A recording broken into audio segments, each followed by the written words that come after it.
구독 한번 눌러주시면 감사하겠습니다.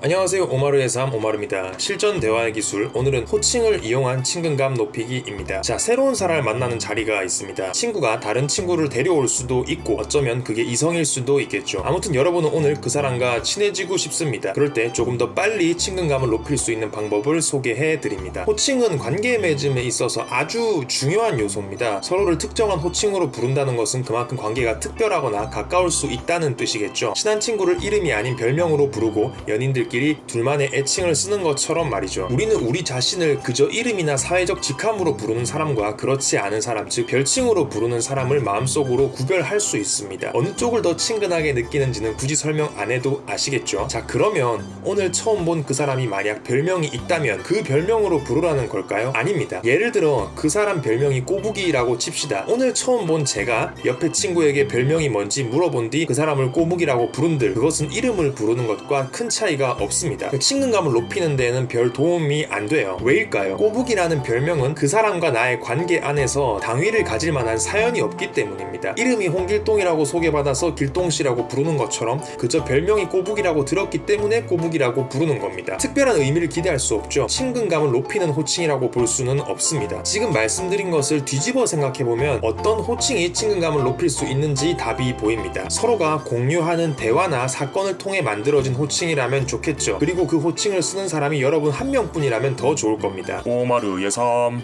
상황 속으로 들어갑시다. 지금부터 제 설명을 잘 들어주시길 바랍니다. 들으시면서 최대한 구체적으로 상황을 떠올려 보세요. 이게 말로 잘 구현이 될지 모르겠는데 제가 어떤 것을 말하는지 여러분께서 잘 캐치해 주시기를 바랍니다. 같이 술을 마십니다. 주량에 대한 이야기들을 합니다. 술은 보통 얼마나 먹어요? 저 그냥 남들 먹는 만큼? 그럼 옆에 친구에게 물어봅니다. 네가 말해봐. 얼마나 먹어? 친구는 웃으면서 야, 얘 한 번 먹으면 장난 아니야. 저번에도 완전 꽐라 돼가지고. 그런 식으로 말을 합니다. 자, 괜찮은 단어가 나왔습니다. 꽐라. 기억해 둡니다. 기억만 해두고 계속 이름을 부르며 대화를 합니다. 그러다가 시간이 조금 흐르면 아까 전에 했던 이야기가 잊혀질 즈음이 됩니다. 그때 무심하게 기억해둔 그 호칭을 툭 한번 던지는 겁니다. 절대로 혓바닥에 힘주지 마세요. 새로운 소주를 따고 친구보다 그 사람에게 먼저 술을 따라주면서 자, 꽐라씨 먼저 툭 가볍게. 아마 큰 웃음이 빵 터지지는 않을 겁니다. 상황에 따라서 그럴 수도 있는데 별 관계는 없습니다. 보통 그냥 피식이나 까르르 정도가 나올 겁니다. 자, 그런 식으로 그 호칭을 계속 쓰는 게 아니라 타이밍을 한 번씩 봐서 던지는 겁니다. 또한 20분 뒤나 화장실을 다녀온 그 사람에게 어때요 꽐라씨, 오늘은 술 좀 올라와요? 이런 느낌으로 텀을 둔다는 것이 중요합니다. 꽐라라는 그 말을 듣자마자 써먹는 것과 10분 뒤에 다른 주제로 대화가 넘어가고 나서 쓰는 것은 완전히 다릅니다. 왜 그럴까요? 내가 시간이 지난 지금도 아까 단 한 번 이야기했던 당신의 특성을 기억하고 있다는 것을 상대에게 알려줄 수 있기 때문입니다. 그것을 통해 듣는 사람은 이 사람이 나에게 또 우리의 대화에 정말 집중하고 있구나 라고 느낄 것입니다. 자, 그럼 이 호칭을 언제까지 쓰느냐? 꼬부기 같은 별명처럼 두고두고 쓸 필요가 없습니다. 쓸 수 있다면 또 좋겠지만 친밀감 높이기를 목적으로 상황에 맞게 급 만든 호칭이기 때문에 다음 만남에는 안 써도 상관이 없습니다. 하지만 성과는 충분히 있죠. 그 사람과 나 사이에는 이제 꽐라라는 하나의 기호가 생겼고 그 자리에 있던 다른 사람들보다 자신을 이상한 호칭으로 불렀던 나를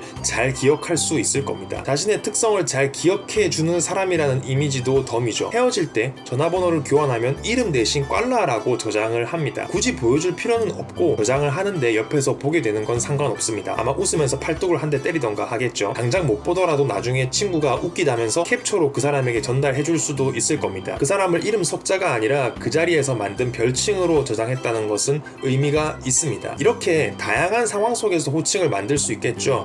같이 있는 동안 실수로 잔을 깨고 의자를 부셨다면 파괴왕이라던가, 초록색 옷을 입고 왔다면 시금치라던가. 포인트는 칭찬이거나 예쁜 것보다는 약간 놀리는 느낌의 호칭이 좋습니다. 장난을 치기에도 좋고요. 그렇습니다. 호칭을 이용한 친근감 높이기였습니다. 주의사항, 당연한 거지만 그 사람이 정말 불쾌해할 만한 호칭이라면 절대 안 됩니다.